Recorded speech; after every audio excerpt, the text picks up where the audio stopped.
Welcome back to Solutionary TV Presents Ascension Series. I am so excited to have you here tonight and remind you that I am now very humbly and equally enthusiastically the co-host. I am co-hosting Dr. Tatiana with Jenessee Roy, and we're excited to bring up a topic tonight along the lines of ascension that I think is so important right now for the layperson to this idea. We have also another guest that is going to be popping in and out and sharing his wisdom, Dr. Raymond Keller, who has been a previous guest before and has such phenomenal wisdom on this topic. But we first want to address, what is this conversation about? Why is this taking the internet by storm? Why is it showing up in so much of our pop culture in one form or another? And what is its background? What is its place in our recent human history, both in folklore and mythology, in spiritual writ and scripture, as well as in esoteric philosophy? So let's just take it back a little bit. There's been a lot of work that's been done. My personal background in studying world religion, particularly the mystery schools, led me on a journey of many years, but it began in my collegiate years when I lived abroad in Jerusalem.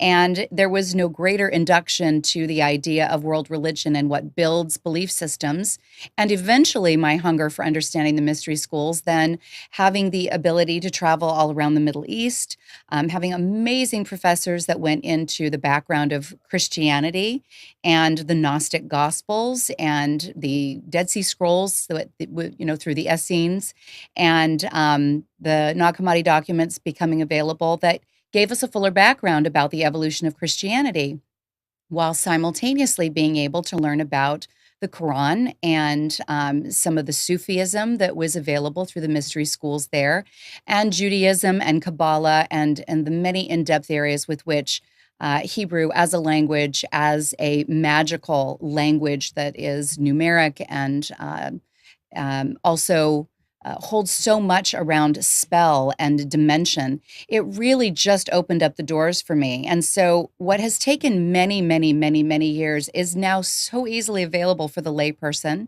It is easily available because we now have so much online, and we have Gaia Television and other independent networks and a lot of great programming out there. So let's talk a little bit about ascension and why this matters now, and how it is really not something that's so far out of our grasp.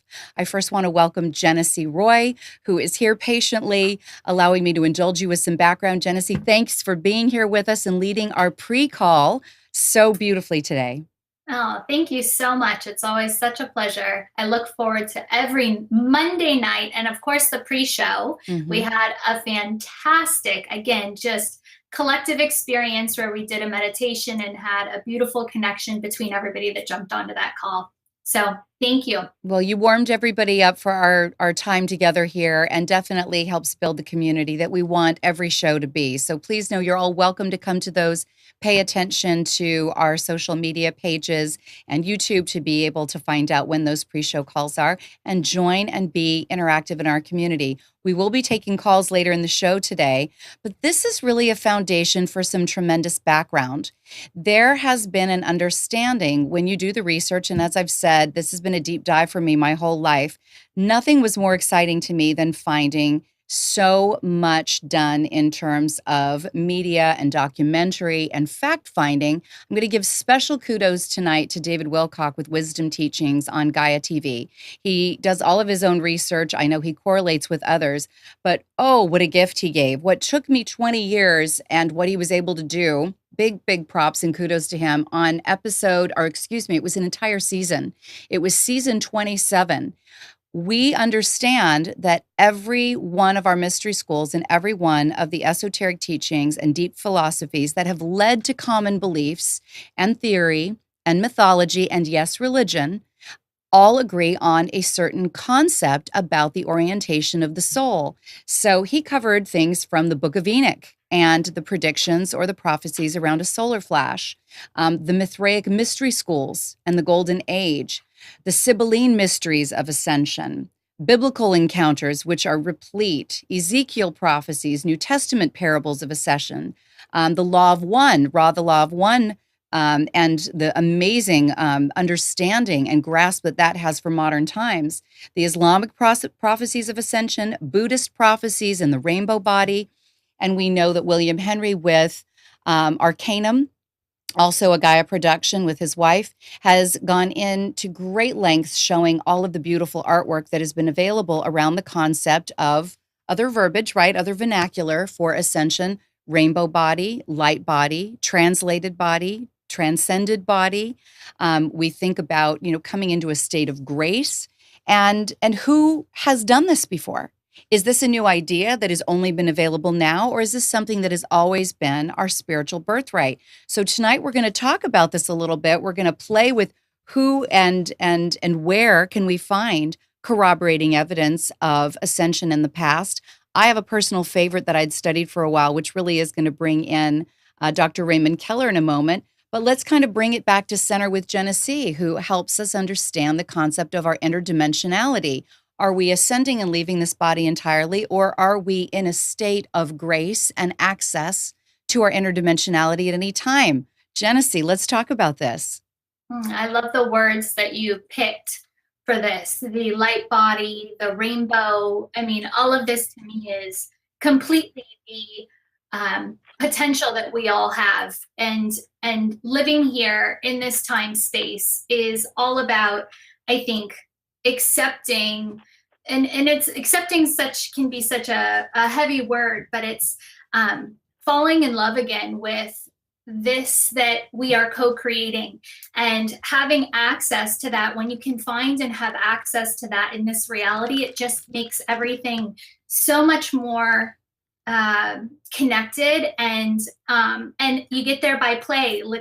Listening back to Joy Jackson and what she was saying, there becomes a time and a connection point where everything just becomes play again. Mm-hmm. And when you can find that through this ascension process, that's when you have no want to leave this earth space, because everything here is made with you, through you, by you, to basically engage and play with. And so that's to me multidimensionality at its finest. That's playing with the rainbow body, the light body. Once you accept that, and to me, it's all just acceptance. It's when we can actually trust. Trust is the biggest word. For me, it was the biggest hurdle. As soon as I trusted everything that was reflecting externally to me, and I accepted that as my path that I was walking, this life just opened up, compounding.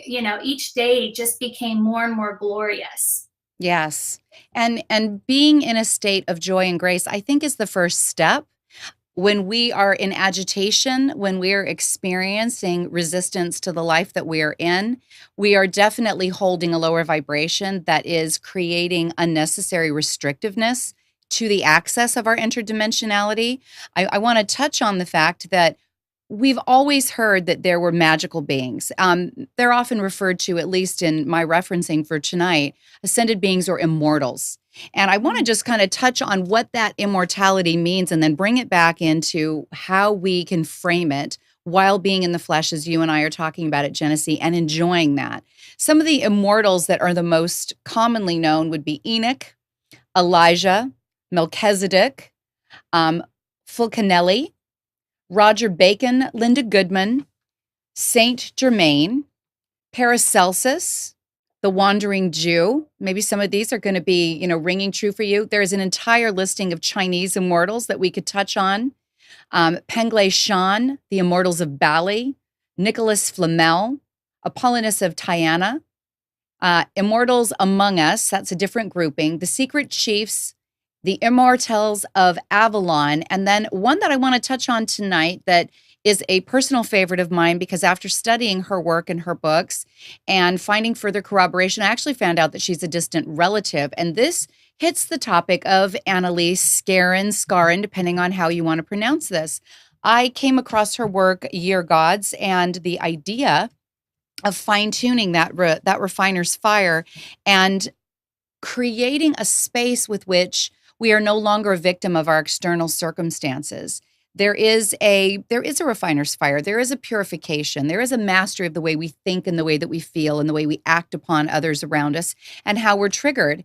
And she has a beautiful way of justifying how she was able to get in this position or create the discipline to maintain it sufficient to be able to make the statement that she actually had moved on and could communicate that back to others through her written work. And I'm going to quote her now, and then we're going to welcome on Raymond as well. Her direct statement is, perhaps I can explain it a little more thoroughly this way. After one has learned to make his or her mind a constant prayer of love and devotion, so think about grace and compassion, a lighter vibration that is easier to maintain.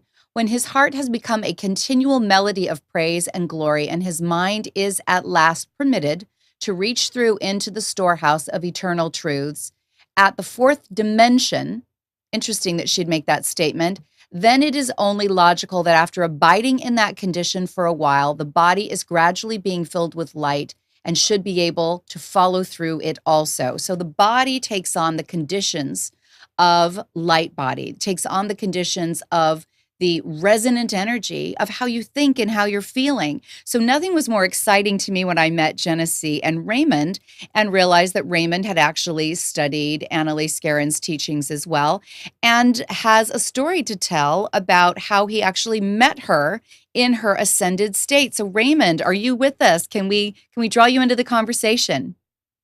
Yes, by all means. I'm Okay. standing by. Well, we are excited to bring an idea that seems so far out of human reach.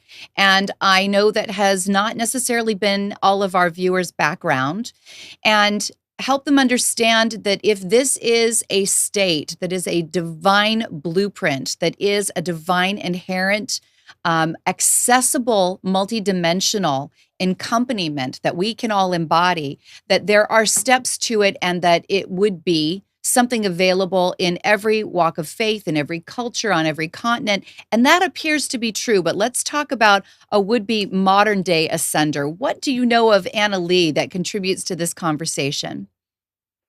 Anna Lee was born in American Falls, Idaho, on the seventh day of the seventh month, on the seventh hour, even. Hmm. This was back in 1899, Mm-hmm. and a very humble origins, Nancella Matthews, and uh, she was very exercised about religion, being a background of a Latter-day Saint, and being a descendant of Wild Bill Hickam, who Yeah, was yes, Hickman. He is my relative as well, Raymond. I'm sorry to interrupt you. That's how she and I are oh, okay. related. And Uh, a background in the LDS Church as well. So fun stuff. when she was growing up, she had a friend who was my teacher and mentor, Reverend Clayton Parker, and we would hold meetings at his home or other people's home in the Salt Lake City, Murray, Utah area, and he was uh, very well associated with Anna Lee and her life. She went through a period of turmoil where she ended up being excommunicated from the LDS Church, even though she had been saying the same things that the general authorities had been saying all along. But the fact that she was a woman, they weren't ready uh, to accept that. Yes, and if I can interrupt you there, Raymond, part of the issue with every major faith is that they very often have an initiate mystery school.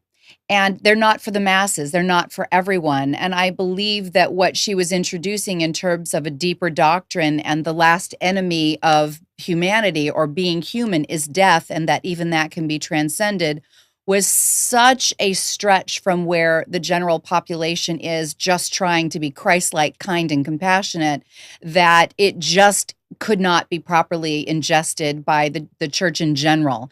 And I have empathy for her with that, but it is no different than any other mystery school connected to any other major religion. Not terribly surprising, right? Oh yes, this isn't a big surprise, and the fact is that throughout countless millennia, the Earth has been undergoing a longitudinal uh, study and intrusion by extraterrestrials, and Venusians in particular, Hmm. moving our society in more positive directions. And the way I look at it, in today's world, we see through the exploration of ufology, UFOs investigations, that the contactee phenomena, certain aspects are even now impinging on our pop culture and religion. But Hmm. this is nothing new under the sun. This has been going back as far as recorded history, and even before that. Right, right. Thank you. There was a real pivotal time for you in learning about her teachings and having the understanding that those that had followed her were very clear that she had actually achieved a degree of what we would refer to as translation. That's the modern term that the church that she adhered to um, would use, and it is a term that maybe others that are viewers would be familiar with. But I want to just circle back. The vernacular is still all encompassing: light body, rainbow body, nirvana, translation, ascension, the quickening. All of these terms are ultimately the same thing. And you were directed with a group to come somewhere. I don't want to give away your whole story, but to Northern California to actually connect with her in this higher iteration. Can you share that again with our audience and give a little bit more detail around your understanding about how she had evolved, or how she now had embodied in her interdimensionality?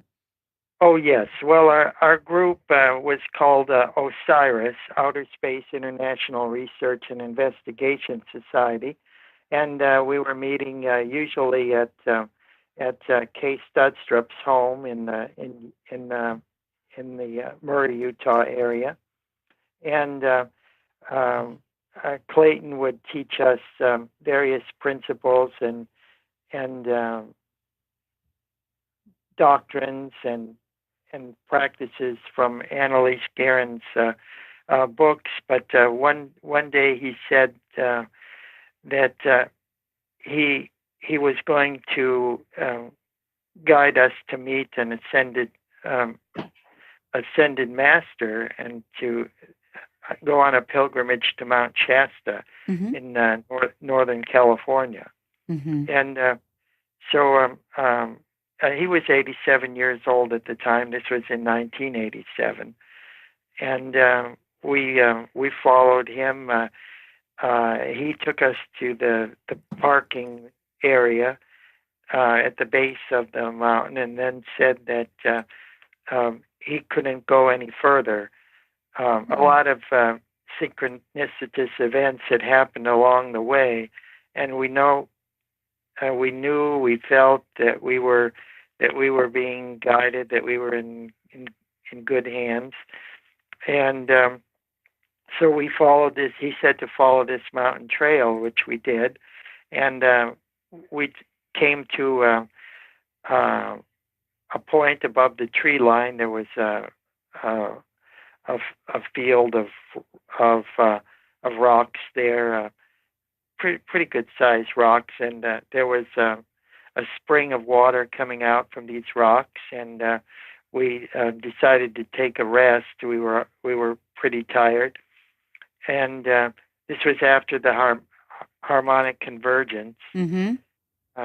and the fall was coming on, but it was still a little bit hot out there, and we just sat down and dipped our hands in the water and were taking a drink, and then all of a sudden there was this flash of light, a column of light, and a woman appeared, and she said her name was. She introduced herself as Lady Ankara and said that she knew why we were here, and she said, I've come to answer your questions about flying saucers. Wow. Okay. Did she at She that was time identify who she might have been in another iteration of herself? no. At that time, she didn't. She was arrayed in white and was wearing a jumpsuit, a white jumpsuit with a gold trim, gold braid, and had kind of reddish brown hair. And she told us many things about life on other planets, that we were correct in assuming that we aren't alone in the universe. Mm-hmm. And we asked her to explain that, and she said that she was that we were all, as long as we were encompassed about her, and the light emanating from her, that we were in a bifurcation of time and space, that we were bilocated on a planet called Balaton, which is in the Sirius star sector, along with the point there on Mount Shasta by the spring, by that spring of water. Mm-hmm. And she told us many things about the planet Balaton, about a Venusian colony there, and some of the colonists and the indigenous inhabitants of the planet, the planetary conditions, the organization of society, and she answered our questions for about 3 hours. That was very generous of her. At what point, Raymond, did she actually tell you about her association or her affiliation with Annalise Guerin? Okay, this was revealed to us by Reverend Parker when we came down. He was smiling and walking over to greet us, and he said, "Do you realize who that was?" And we just said it was Lady Ankara from a colony on Balaton, and then he said that was Annalise Guerin. Hmm. And I'm sure that was profoundly fulfilling for your group that had been studying her work for some time. I kind of want to bring the conversation back just a little bit to, let's assume that all of that is true. I think that so often those that have been maybe fastidiously, but equally because of their childhood entrainment, blindly following a lot of philosophy and philosophical truths that are around spiritual principles and a lot of the mythological understandings, don't realize how outrageous most of the biblical and scriptural record is when it talks about Jacob's ladder and Enoch being lifted up on a cloud and wheels within wheels and vehicles and chariots that are battling each other in the skies. The sons of God, the Elohim, coming down and mating with the daughters of men, and that giants and the Nephilim are born in these days. There's nothing outrageous about anything that we really start to examine deeply and then find a beautiful correlation that crosses over the belief systems and literally encompasses the globe and obviously beyond this sphere. Law of One is apparently channeled as I understand it. Carla Ruckert did tremendous work with this. We're a big support of how that has come through and been corroborated with Corey Goodend, what he has been able to bring forward from the Guardians and the Blue Avians. All of this is correlating, and I'm trying to bring it together because I know our community really wants to see that we are not at odds with each other, that this one particular, advocate of truth that may have some insight, others that are having amazing spiritually transformative experiences, some that are having visitations, others that are having, hypnosis sessions. We are not at odds with one another. Truth is being revealed at an exponential level.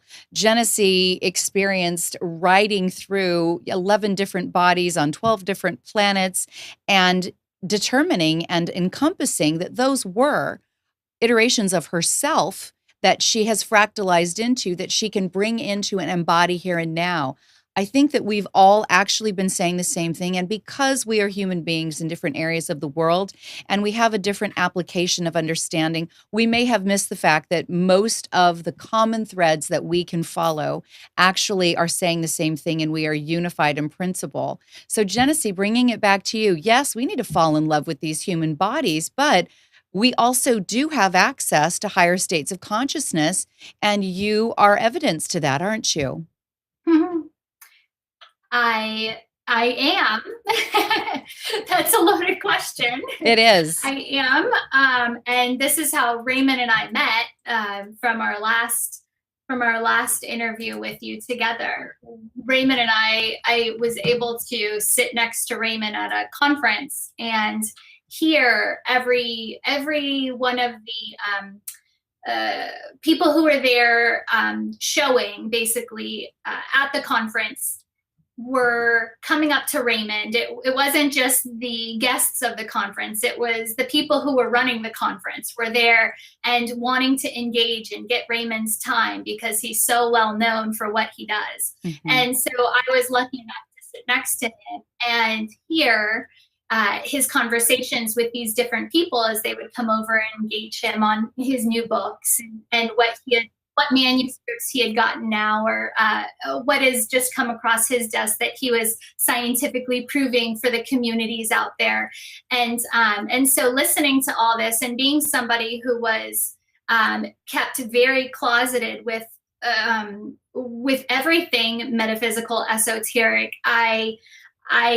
although I asked for enlightened experiences, I never studied. I mean, I listened to you, Dr. Irvin, and I listened to Raymond talk, and I have not 1% of the history that you have. Everything I was privy to was experiential, and I had to try and understand what planets I was being brought to. Once I found out I was being brought to planets, I had to understand the dimensional realities and time space. And I did this through the language of modern day chakra teachings. And I basically, through my experiences, was able to validate, I guess, something that I had no clue was written in every religious teaching, and and the biblical history basically of where we come from. But then talking to you and being able to talk to you and Raymond, you have validated through all of this mystery school knowledge every experience that I've had, and so I guess in that case you could say I am yes. a representation of this. Oh, unquestionably, Jenessee. In fact, there's a beauty and purity to the message that you bring to every single one of our listeners. They don't have to spend their entire lives and travel the entire globe and study steadfastly over doctrine and decode mistranslations, as I'm quite certain that Dr. Keller has, and I know that I have, trying to make sense out of the mad differentials in this world that seem to keep us all apart and also keep us somewhat hopeless about what our life can ultimately eventuate to be. From a very young age, I knew I wasn't supposed to die. And I know that sounds outrageous, but I couldn't put a place on it. I had to study why I knew certain things that I shouldn't know, that society didn't teach me and actually didn't make any sense. But I want to remind our viewers that are going, Dr. Tatiana, what are you talking about? Folks, take a look at some of the ongoing disclosure that is being provided I'm going to do a couple shout outs. In this case, it's going to be to Jacob Israel. Go look at his YouTube site. He spends a lot of time putting good quality data together and being able to merge it into a sequenced understanding of what is going on in the world right now. And he did a great expose on where we are going with either transhumanism or a kind of a hijack, if you will, a scientific hijack of the human genome. There is a prediction that we will no longer die past 2045. All of you that are familiar with telomeres and previous guests that we've had on the show, there are those that understand, and we have scientists and astronauts that have studied reverse telomerization, the ability to lengthen our telomeres. They're predicting that we are not going to die of the diseases that we've had, that we have advanced technology, that Dr. Keller would tell you, the Venusians have been telling him for a long time, and that transhumanism and the ability to kind of merge our organics with synthetics is something that is well in hand and has been experimented on. We can clone. So if we're looking at cloned bodies and we're looking at immortality and we're looking at Elon Musk's neural lace, we're at an epic time to make decisions from a very lucid place. Where do you want to direct your mortal life that you're living in right now at this epic time in human history? Do you know what your divine inheritance and birthright is? Are you listening to the messages of the beings that you are sensitive to that might just be your own internal guidance? It might be a higher dimensional aspect of yourself. It may be an angel or a guide or a deceased family member. It could just be that you feel the spirit of something correlated to what you're studying when you're deep in your studies, your teachings, and in your meditation. But knowing what your birthright is and knowing what your abilities are to move through this physical density, and at a time where a lot of people could be caught up in fear and denial and cognitive dissonance, is power. And knowing that you have such an enormous community of people to work with is another step in the direction of us uniting and being able to free ourselves of some of the shackles of wrong information that was propagated to us since the beginning of human history, and certainly, through our public education and ongoing mainstream media. So, Raymond, how do we correlate this? You have got a wonderful collection of information that you said you'd done as a PowerPoint around the idea of ascension and translation. Can you touch a little bit on the background of how you brought these pieces together and maybe where these truths were oriented? Oh, yes. Well, my inspiration for writing the Venus books, beginning with Venus Rising, A Concise History of the Second Planet, goes all the way back to 1877. And Helena Blavatsky, the co-founder of the Theosophical Society, when she wrote History of a Planet, which was all about the esoteric nature of the planet Venus and the significance of our sister planet on human history. Mm-hmm. And as a member of the Theosophical Society, I've always adhered to the foundational principles or objects of the society, that the universal locus of humankind is without distinction of race, creed, sex, caste, or color, and that there is no higher religion than truth. And that while I never encourage anybody to abandon their religion, I do encourage them to study comparative religions, philosophy, and science, and to live up to the highest precepts of their religion. This is what Annalise Guerin did, and in turn she got rejected by her religion, but she was lifted to a higher place and a greater understanding. Yes, and I read her work, and I recommend it for any of our viewers that want kind of a modern day translation of a scriptural concept, but certainly an eternal truth of what it is to be human. This is just the vehicle. This is just the address. This is just the embodiment of this particular iteration of ourselves. It's not by any means the totality of what we are. And I think we all know that, but it's so easy to see the limitedness of the bodies that we're in and the veils of disbelief that we're all dealing with and the forgetfulness that's entailed in it. And because there is persecution for speaking out like this, I just want to read one of the things that was correlated with Enoch, Elijah, and Melchizedek, because many know about the book of Enoch and the city of Enoch, and that Enoch was translated, and many of those who study this understanding of spiritual hierarchy would say that he is now the archangel Metatron. And this may be new to some of you, and others may be going, yes, yes, we already knew this. Great.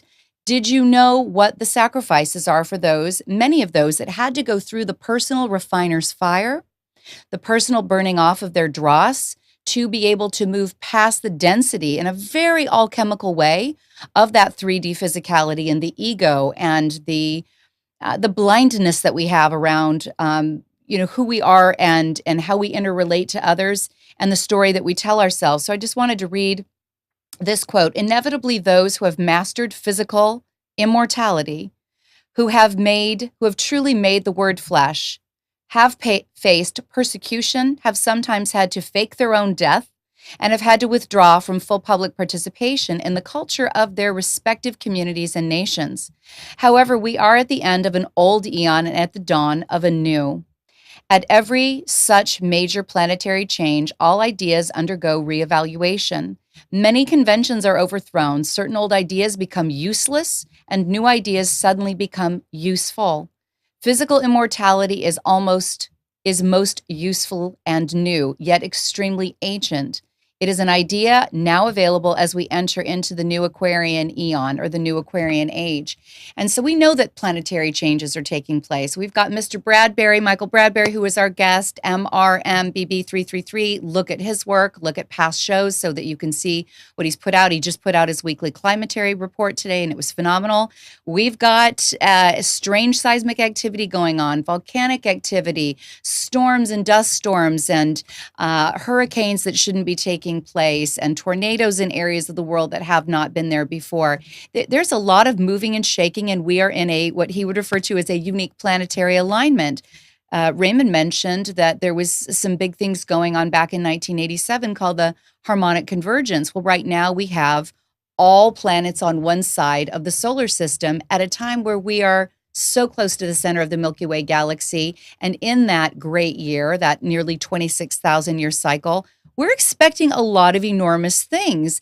And Jacob Israel's done a great job of demonstrating that a lot of biblical predictions are now in perfect alignment with what we're seeing cosmically in the sky, and some events that are even coming up while both Jenessee Roy, Dr. Raymond Keller, and I are all going to be in Mount Shasta on the 27th. There's supposed to be some big things to do with a comet and a meteor shower and an alignment of Mars and the moon. So we're trying to bring all this together. This is not fragmented data. This is actually a beautiful marriage and a myriad of key pieces that are meant to kind of give us a baseline and a context to be able to realize that we are communicating some eternal truths and prophecies that are reminding us, gently, lovingly warranting, take a look at yourself. You are very much the answer you've been looking for.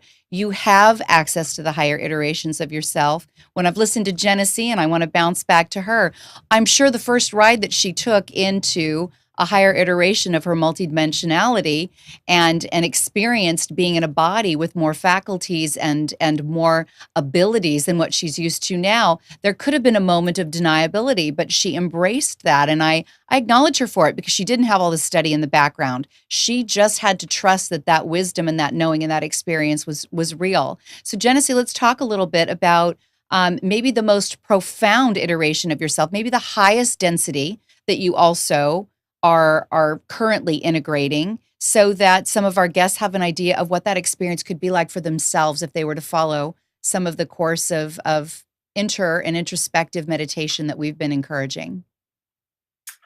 So it's interesting because you asked me the highest iteration that I took, and I could talk about that one, but for whatever reason, there's one that is not letting me get away from talking about it first. So just because we've been talking about Corey so much, and you had shared now I know why they're saying this one. Okay, so you had shared with me a interview with Corey, and it was about the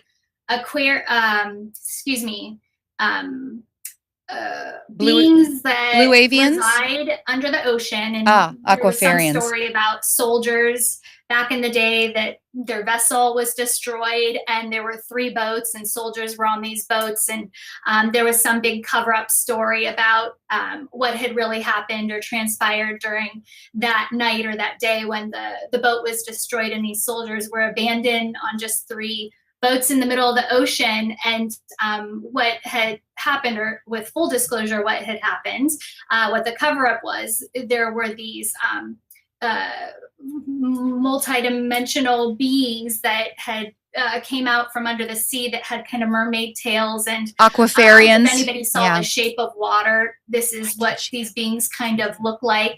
And so, interestingly enough, this is the one planet that I'm getting mentioned that I need to talk about right now. I think I called it the underwater planet, because as soon as I was dropped into the body on this planet, I got to experience myself underwater and in a body that looked almost exactly like this being they depicted in the movie, The Shape of Water. And I immediately started breathing through 4 different parts of my body, and in a way that I will never forget to this day, in how to breathe, and was able to maneuver myself under the ocean.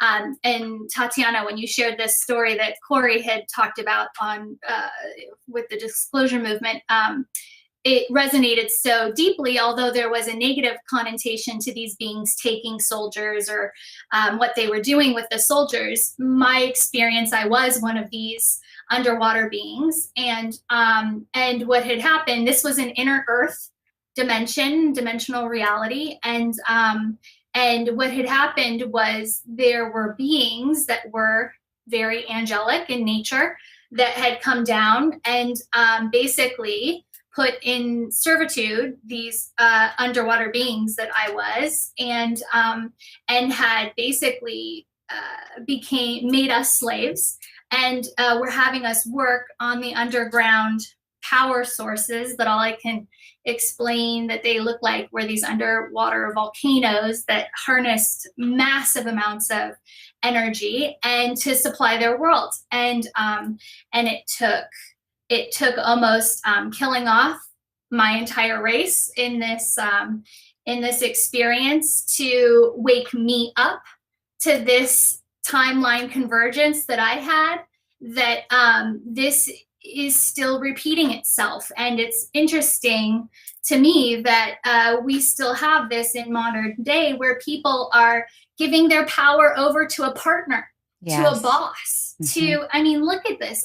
You can heal these timelines. You can heal your multidimensional aspects of self right here, right now, in this conscious breath. For me, I had to go visit these planetary timelines to see exactly what wisdom and lessons I was bringing back to help teach people and educate people on.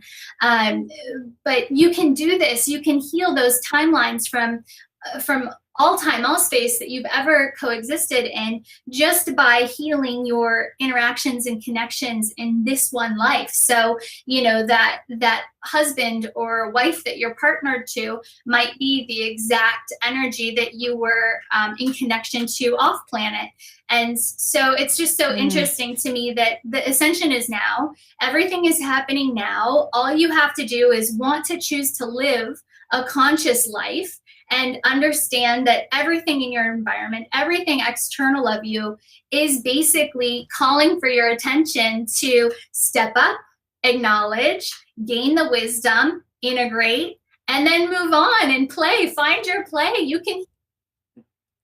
Sorry, Jenessee, I realized that was so spectacular, and your volume is not able to hear me when I was just kind of chiming in, I think because of the earbuds. But yes, the aquafarians have actually been described and in some detail, both by Corey Good and also recently by Emery Smith on some of the opportunities to be interviewed with David Wilcock. And it's exciting because this exists all throughout, naval lore and seamen throughout the world. And it shouldn't be so bizarre to us. I think that we're really quick to want to shut down anything that doesn't look like the box that we've been forced to live in our human dimensionality. We forgot to open up the phone lines about 15 minutes ago. I'm going to do that in the next little aspect, or the last segment that we have, at 919-518-9773.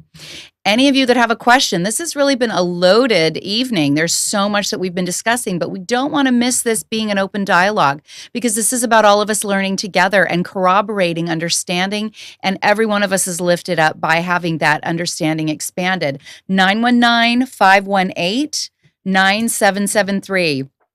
Completely agree with you, Jenessee. We definitely know that the soulful drama, if you will, or the master lessons can exist in any body. It can exist in any species. And we know that, that the earth is engendered to be this fight or flight space when we really take on the Eden that we have all been seeking to re-inherit. But we have to be first. We have to integrate ourselves in our darkness and our shadow and the pieces that we're releasing. And we have to emulate it for it to anchor here with us. And so that's what I'm hearing you say. Raymond, did you want to touch on some of the areas with which our viewers can get more baseline information about ascension, translation, the perfecting of one's being? Oh, yes. Well, our Mount Shasta conference on the 27th through the 29th. Right. They can get information on that from thepromiserevealed.com, but it promises to be a truly enlightening event. We want to help each individual become intimately connected to their higher self. Of course, your higher self, or your oversoul, dwells on a celestial sphere, as Anna Lee has taught us. And so when we connect to that higher self, what we're allowing ourselves to do is to manifest the beauty, goodness, and truth right here and now, on the earth plane, just like you're talking about. There's a scripture in Philippians, Paul's letter to the Philippians. It's chapter 4, verse 8. And he said, whatsoever things are true, whatsoever things are honest, just, whatsoever things are pure, lovely, or of good report, if there be any virtue and if there be any praise, then think on these things. So that's how you raise your vibratory level. Yes. And step into that lighter density. So if you have that opportunity to come to Mount Shasta, Onek, Lady Jenessee, myself, Frank Chile, Rob Potter, many others will be there to help and guide you to connect to your higher self through the Venus wave, through Venus energy and higher frequencies. Yes. Thank you so much for reminding our guests that this is a conference that we're excited about and that we're promoting, and that you will be a key speaker, as will Jenessee. I'm coming to support the concept of preparing for change, and Rob Potter and some others that have asked me to continue to support it, both through the show and just getting awareness out there that there are lots of communities. There are pockets of communities, but let's not make that such a segregated space. I am very quick to shout out to those that I corroborate my information with, that I would promote on the show and be looking forward to have them in. Corey Good has done tremendous things. Please go to his website, which is the Sphere Being Alliance. Look at David Wilcock's personal website, that is Divine Cosmos. Take a look at the conferences that are being offered in Colorado. I'm going to be attending the Dimensions of Disclosure, which is next month on the 17th, 18th, and 19th in Loveland, Colorado. There are communities that are seeking your wisdom shares, that are seeking your connection to be able to bring a stronger dynamic. We know that the whole world doesn't have to change all at once. We just know that enough of us need to make the difference to just flip that script, create the 100th monkey, and we reset a new dynamic that makes it easier for everyone else to follow. How often are your thoughts praiseworthy? How often are your thoughts about purity and love and glory and divinity, forgiveness, kindness, and compassion? We're here to change it together, and we can do it and be stronger when we actually come together and collaborate, which is such a big theme of solutionary TV. It is definitely the motivation of Jenessee and my vision of Ascension series. And so, real quick, we've got about 6 minutes on the clock. If we have anyone in the chat room and we have anyone that is feeling like they've got a contribution or a question, 919-518-9773. Jenessee, let's talk a little bit about what you're going to share at that conference with your vast body of really, truly experiential wisdom in applying these principles.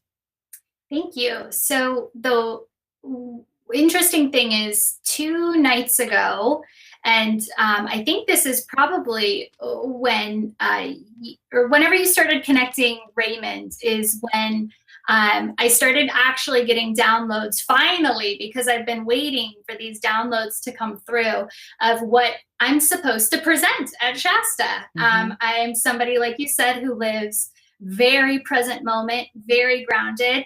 I attach to nothing. I keep my mental field as open as possible so that I can receive the clearest guidance in every moment that presents itself. And so just 2 days ago, I could not, or maybe it was even last night, because I have not been sleeping because these downloads have been coming in so strong. And it's very intriguing to me what's coming through. Basically, what I'm going to be teaching at Shasta is the cosmic master archetype. And I've never had to try and put this into words before for anybody. And it's a very hard concept to put into words. So right now I'm putting together a lot of very heavy picture PowerPoint slides to just tap into this symbolic resonance of whatever divine's trying to have me say at this conference. But it's basically teaching people how to understand right now that they're tapped into multidimensionality and how to recognize that. For myself, and I know you, Tatiana, and I know Raymond as well, we've all had very, what Raymond would call contactee, what you would call experiential. We've all been validated with extremely experiential, multidimensional travels or basically experiences. And so when people aren't having these and expect that that is the only way that ascension is going to be packaged and looked to them, they need to know that just in living their human lives, that they are already tapped into these masters that are here incarnate on earth right now, and they are living, pulling in these soul aspects, these multidimensional timelines. And so I got that what I'm supposed to teach is how to recognize how that's all happening, how they're already tapped in, how to start to experience themselves more fully in that. And then also, because everything I do is very experiential and process driven, we will be diving very deep through very connected, intense processes or meditations that are going to be very activating to clear through some of these blocks, maybe that the people who are attending have been limiting themselves to in most of the time in their mental fields, because they expect ascension to look one way. And so that therefore becomes a blocking them to not seeing how ascension is happening to them every moment of the day.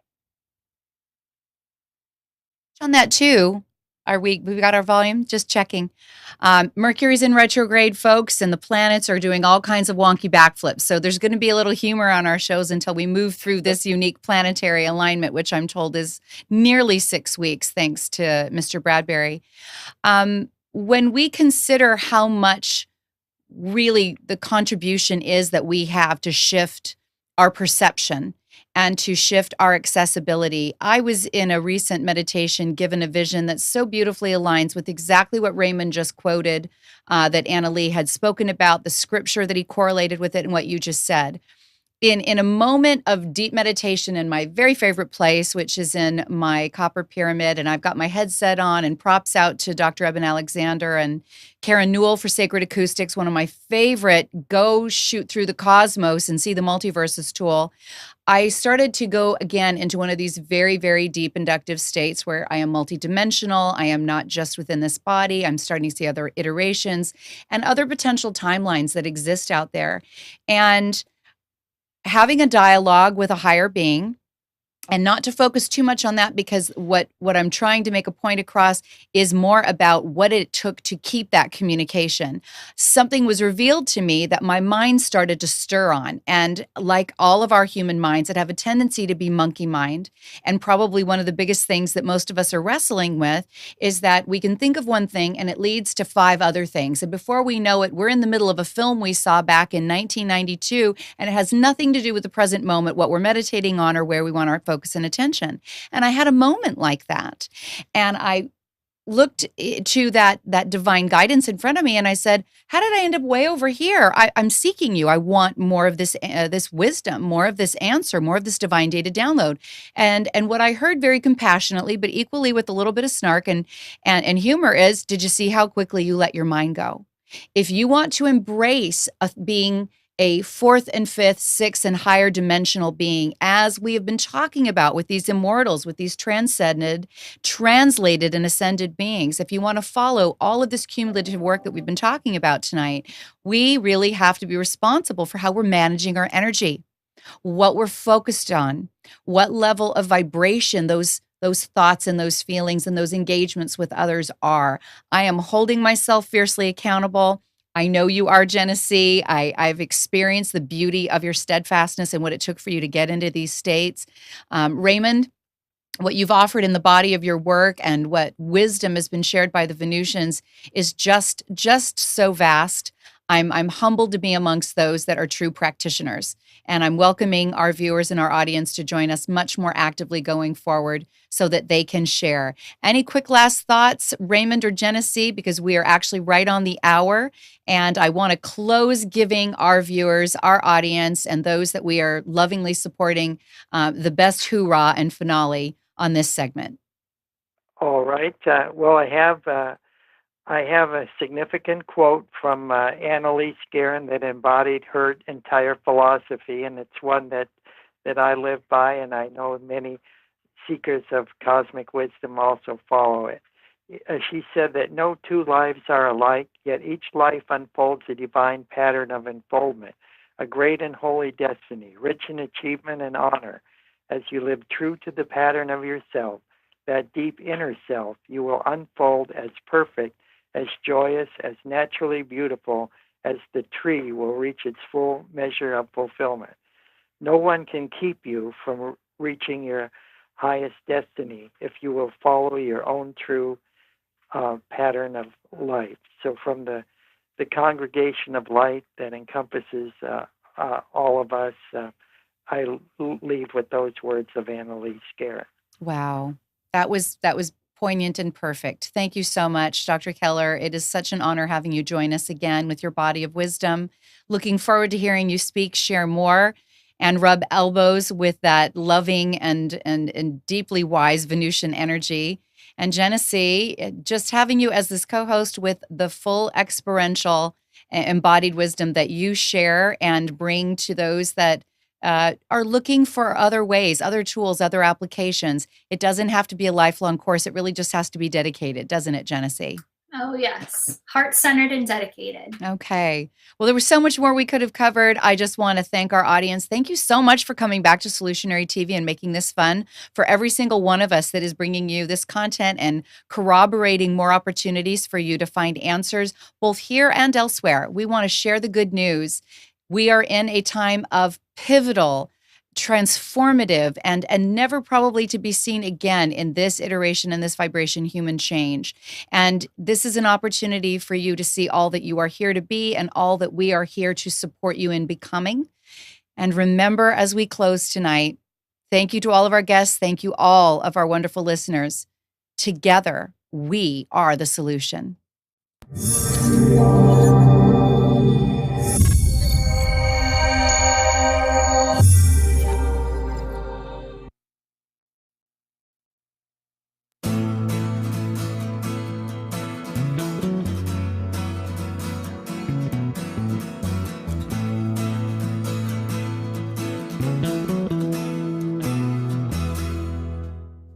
You are tuned to the Nissan Communications Network.